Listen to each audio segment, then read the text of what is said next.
The Frog Prince. Author, Jacob Grimm and Wilhelm Grimm. Taken from Grimm's Fairy Tales. One fine evening a young princess put on her bonnet and clogs, and went out to take a walk by herself in a wood, and when she came to a cool spring of water, that rose in the midst of it, she sat herself down to rest a while. Now she had a golden ball in her hand, which was her favorite plaything, and she was always tossing it up into the air, and catching it again as it fell.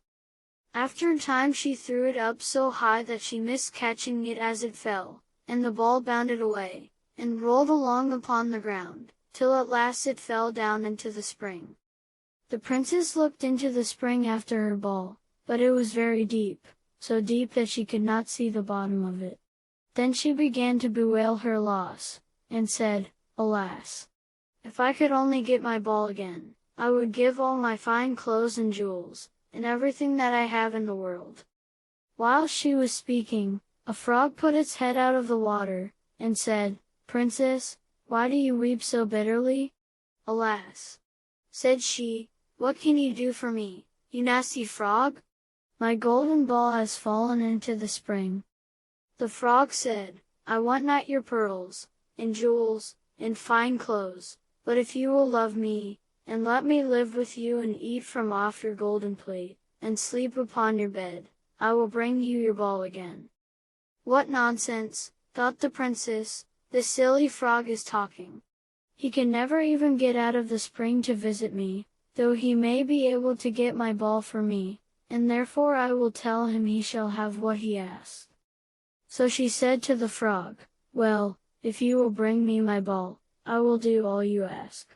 Then the frog put his head down, and dived deep under the water, and after a little while he came up again, with the ball in his mouth, and threw it on the edge of the spring. As soon as the young princess saw her ball, she ran to pick it up, and she was so overjoyed to have it in her hand again, that she never thought of the frog, but ran home with it as fast as she could. The frog called after her, "Stay, princess, and take me with you as you said," but she did not stop to hear a word.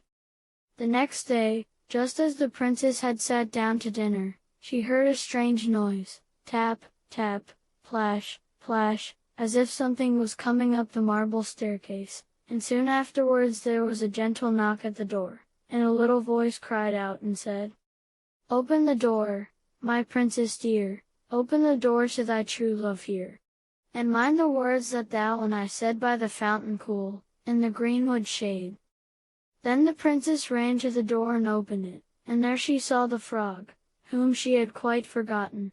At this sight she was sadly frightened, and shutting the door as fast as she could came back to her seat. The king, her father, seeing that something had frightened her, asked her what was the matter. "There is a nasty frog," said she, "at the door, that lifted my ball for me out of the spring this morning. I told him that he should live with me here, thinking that he could never get out of the spring, but there he is at the door, and he wants to come in." While she was speaking the frog knocked again at the door, and said, "Open the door, my princess dear, open the door to thy true love here.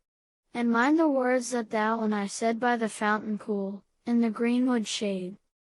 Then the king said to the young princess, "As you have given your word you must keep it, so go and let him in." She did so, and the frog hopped into the room, and then straight on, tap, tap, plash, plash, from the bottom of the room to the top, till he came up close to the table where the princess sat. "Pray lift me upon chair," said he to the princess, "and let me sit next to you." As soon as she had done this, the frog said, "Put your plate nearer to me, that I may eat out of it." This she did, and when he had eaten as much as he could, he said, "Now I am tired, carry me upstairs, and put me into your bed."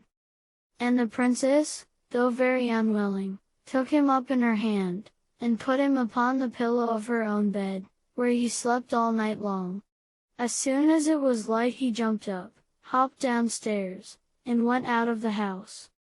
"Now, then," thought the princess, "at last he is gone, and I shall be troubled with him no more." But she was mistaken, for when night came again she heard the same tapping at the door, and the frog came once more, and said, "Open the door, my princess dear, open the door to thy true love here. And mind the words that thou and I said by the fountain cool, in the greenwood shade." And when the princess opened the door the frog came in, and slept upon her pillow as before, till the morning broke. And the third night he did the same. But when the princess awoke on the following morning she was astonished to see, instead of the frog, a handsome prince, gazing on her with the most beautiful eyes she had ever seen, and standing at the head of her bed. He told her that he had been enchanted by a spiteful fairy, who had changed him into a frog, and that he had been fated so to abide till some princess should take him out of the spring, and let him eat from her plate, and sleep upon her bed for 3 nights.